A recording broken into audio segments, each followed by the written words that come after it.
आज की वीडियो में हम लोग सीखेंगे कि दो परिमेय संख्याओं के बीच परिमेय संख्या कैसे निकाला जाता है। यानी यहाँ पे प्रश्न है हमारा कि 4 और 5 के बीच 4 परिमेय संख्या ज्ञात कीजिए। ठीक, इसको हमको हल करना है। तो देखिए सबसे पहले हम कैसे हल कर लेंगे। यहाँ पे देखिए किसके किसके बीच संख्या निकालना है, 4 और 5 के बीच निकालना है। वो भी कितना परिमेय संख्या निकालना है, 4 परिमेय संख्या निकालना है। तो 4 लिखना है और अपने से एक जोड़ देना है। 4 और कितना होता है 5।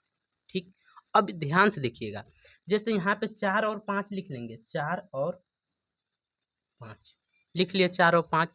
इसके बट्टे में कुछ नहीं तो एक भी मान लेंगे, क्योंकि कोई भी संख्या के बट्टे में एक तो होबे ही करता है। अब देखिए कि यहाँ पे हमारा जो जोड़ने पर आया है ना, वो कितना आया है, 5 आया है। इसलिए हम इसमें ऊपर नीचे 5 से गुना करा देंगे। सब भी में, दोनों भिन्न में 5 से गुना करा देंगे। जब गुना कराएंगे ना जी, तो कितना आया देखिए, 4 में 5 से गुना कराएंगे, 4 पचे 20 और 5 एकम 5 और 5 पचे 25 और 5 एकम 5, ये आया। अब इन्हीं भिन्नों के बीच हमको कै ठो परिमेय संख्या निकालना है, 4 ठो परिमेय संख्या निकालना है। तो बताइए 20 के बाद कौन अंक आता है, 21। तो हम लिख सकते हैं 21 बट्टे में 5 आता है ना। और यहाँ पे 21 के बाद कौन अंक आता है, 22। 22 बट्टे में 5। उसी बाद 22 के बाद क्या आता है, 23 बट्टे में 5, फिर 24 बट्टे में 5। देखिए ये जो 21, 22, 23, 24 है, ये 20 और 25 के बीच में है कि नहीं। तो यही हमारा हो गया 4 और 5 के बीच 4 परिमेय संख्या। आया बात समझ में, ये आपको निकालने आ गया होगा समझ में। अब हम लोग दूसरा सवाल के माध्यम से समझेंगे। हाँ जी, देखिए मेरा अगला टाइप का सवाल है कि 3/2 और 5/3 के बीच 5 परिमेय संख्या ज्ञात कीजिए। तो सबसे पहले हल लिख लेंगे, किसके किसके बीच ज्ञात करना है, 3/2 और 5/2 के बीच ज्ञात करना है। वो भी कै ठो परिमेय संख्या ज्ञात करना है, 5 ठो परिमेय संख्या। तो याद रखिएगा, सबसे पहले हम क्या कर लेंगे ना, यहाँ पे सॉरी 3/2 था, यहाँ पे 5/3 है, 2 लिख दिया है। देखिए यहाँ पे इसको बीच के संख्या ज्ञात करने के लिए इन लोग का जो हर है ना, हर को बराबर करना पड़ेगा। यानी 3 और 2 का एलसीएम लेंगे। क्या करेंगे, 3 और 2 का एलसीएम लेंगे तो आएगा 6। एलसीएम कितना आएगा, 6। अब चाहे तो एलसीएम निकाल भी सकते हैं। अब देखिए 3/2। अब बताइए कि 2 को हमको 6 बनाना है ना, तो 2 के पहाड़े में 6 कितने बार में आता है, 3 बार में। इसलिए हम इसमें ऊपर नीचे 3 से गुना कर देंगे। और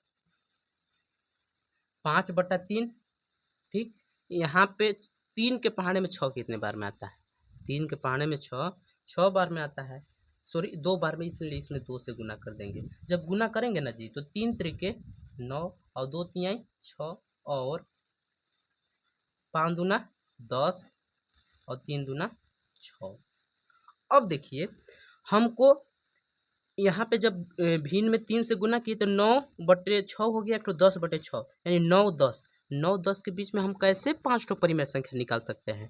तो इसको आगे करने के लिए देखिए 9/6 और 10/6 में हम तो क्या करेंगे ना, 10 से गुना कर देंगे। चाहे तो आप 100 से भी गुना कर सकते हैं, चाहे 1 से भी, 1000 से भी गुना कर सकते हैं।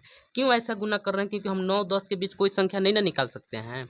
इसलिए इसमें हम क्या कर लेंगे कि 10 से गुणा कर देंगे आंसर में ना, 10 से गुणा करने पर, गुना करने पर जब गुना करेंगे ना जी, इसमें इसके आंसर में भी इसके आंसर में भी, तो 9/6 गुणे 10 गुणे 10 और 10/6 गुणे 10 और गुणे 10 बराबर गुना करके लिखिए 9 दहा में 90 बट्टे में 10 छक्का 60 और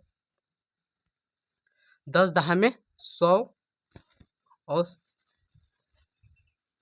10 दहा में 100 हो गए, यहाँ पे लिख दिए, और 6 दहा में 60। अब इसके बीच हम संख्या ज्ञात कर सकते हैं। कै ठो परिमेय संख्या निकालना है, देख सकते हैं प्रश्न में 5 परिमेय संख्या निकालना है। तो बताइए 90 के बाद क्या आता है, 91। 91 बट्टा हम 60 लिख देंगे। अब 91 के बाद क्या आता है, 92 बट्टे में 60 और 93 बट्टे में 60 और 94 बट्टे में 60 और 95 बट्टे में, सॉरी यहाँ पे 95 रहेगा, 95 बट्टे में 60। ऐसे हम परिमेय संख्या निकालेंगे। अब जब आपको इस आप हल करेंगे ना, इन लोग को 91 जैसे 91 है उसमें 60 से भाग करेंगे ना, वो हमेशा 3/2, देखिए 3/2 और 5/3 के बीच ही आएंगे। तो उम्मीद करते होंगे कि आप दो परिमेय संख्याओं के बीच परिमेय संख्या निकालने समझ गए होंगे। अगर वीडियो अच्छा लगा होगा तो वीडियो को लाइक कर लीजिएगा और अपने दोस्तों के पास भी शेयर कर दीजिएगा।